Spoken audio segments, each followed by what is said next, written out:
তার পুত্র জনার্দন এবং সনাতন দুজনের সঙ্গে দেখা করেছি, তার স্ত্রীর সঙ্গে আমরা দেখা করেছি। এটাই আমাদের মূল কার্যক্রম ছিল এবং আমরা তার পরিবারের পাশে দলের পক্ষ থেকে প্রথম দিন থেকে আজ অব্দি আছি, ভবিষ্যতেও থাকবো, এই বার্তা আমরা দিয়েছি। এবং সাথে সাথে উত্তম মাহাতো যে মূল খুনি, যিনি এই অঞ্চলের তৃণমূলের সভাপতি এবং উপপ্রধান, তাকে অবিলম্বে গ্রেপ্তার করার জন্য দাবি করেছি এবং যদি পুলিশ গ্রেপ্তার না করে এই মামলা যাতে কোনো নিরপেক্ষ তদন্তকারী সংস্থার হাতে যায় তার জন্য তার পরিবারকে নিয়ে উচ্চ আদালতে যাওয়ারও আমরা ব্যবস্থা নিচ্ছি। পরিবারকে দলের পক্ষ থেকে আজকে প্রাথমিকভাবে অর্থ সাহায্য করা হয়েছে, ভবিষ্যতেও পাশে থাকার অঙ্গীকার করা হয়েছে। আমরা আজকে দক্ষিণ বাঁকুড়া তথা জঙ্গলমহলের গুরুত্বপূর্ণ শহর খাতড়া বাজারে আমাদের সহস্রাধিকের বেশি কর্মী সমর্থক নিয়ে আমরা এখানে প্রতিবাদ মিছিল করলাম। বঙ্গবিহারী মাহাতোর ছবিকে মাথায় নিয়ে কালো ব্যাজ লাগিয়ে গণতান্ত্রিকভাবে আমরা এখানে ভারতীয় জনতা পার্টির পরিবারের পক্ষ থেকে প্রতিবাদ করলাম। বঙ্গবিহারী মাহাতোর দুটো অপরাধ, তিনি 18 সাল থেকে পঞ্চায়েত ইলেকশন থেকে ভারতীয় জনতা পার্টি করেন, এটা তার প্রথম 1 নম্বর অপরাধ। দ্বিতীয় অপরাধ, কয়লা চক্রবর্তী চোর একটা সাংসদ হয়েছে এখানে, ডাকাত, 1 নম্বর ডাকাত।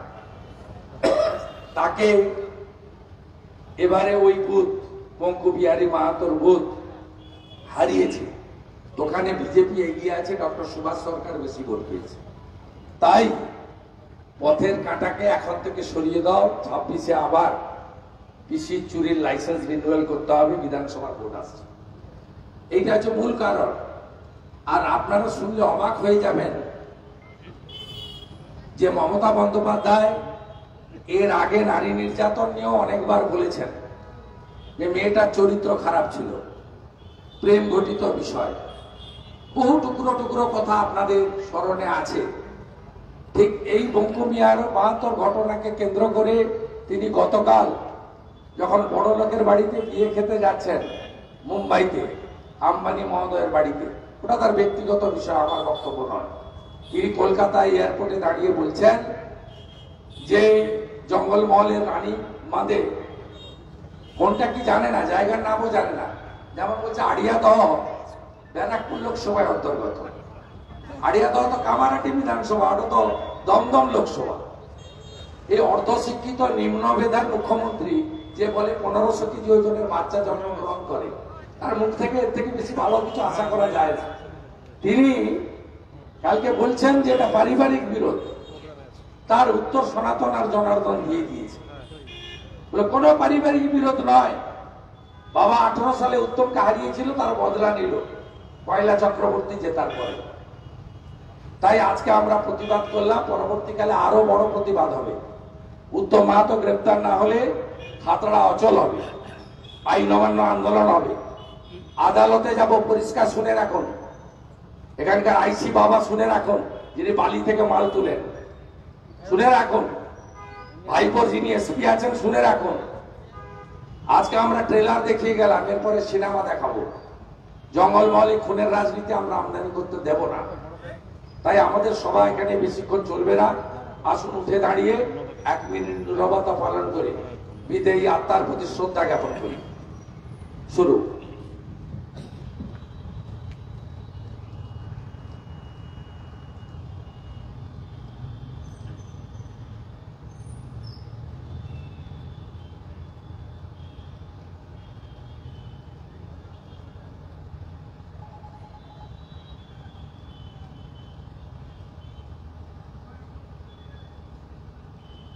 ওম শান্তি, ওম শান্তি, ওম শান্তি।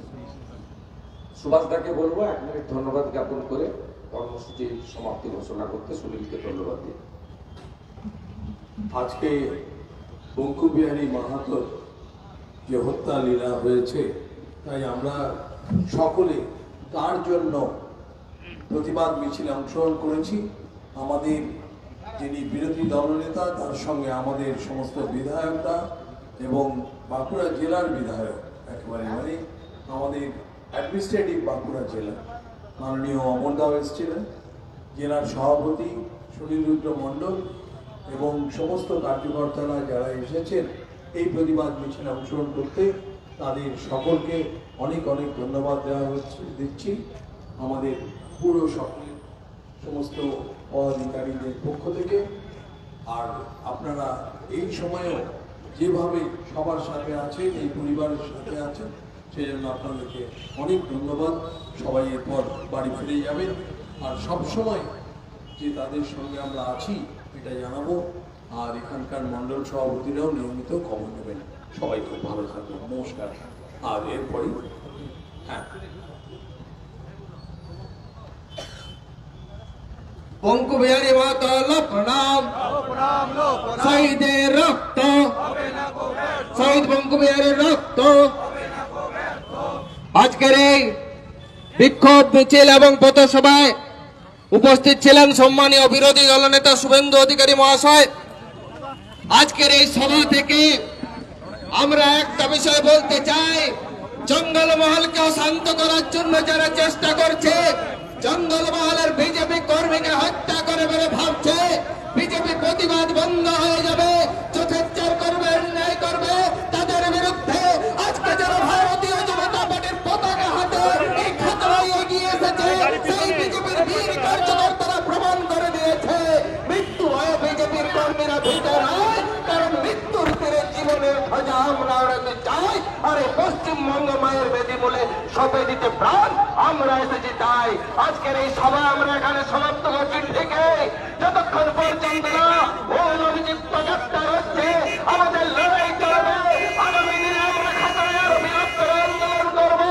আমরা অচল করে দেব ওই পুলিশ প্রশাসনে চোখের জায়গা রাজগিরি ত্যাগ না করলে আমরা ভারতীয় জনতা পার্টি দীর্ঘ আন্দোলন করবো। আমি শুধু এটুকুই বলে আমি আমার বক্তব্য শেষ করছি। বন্দে মাতরম, ভারত মাতা কি জয়। আজকের এই সভা আমরা এখানে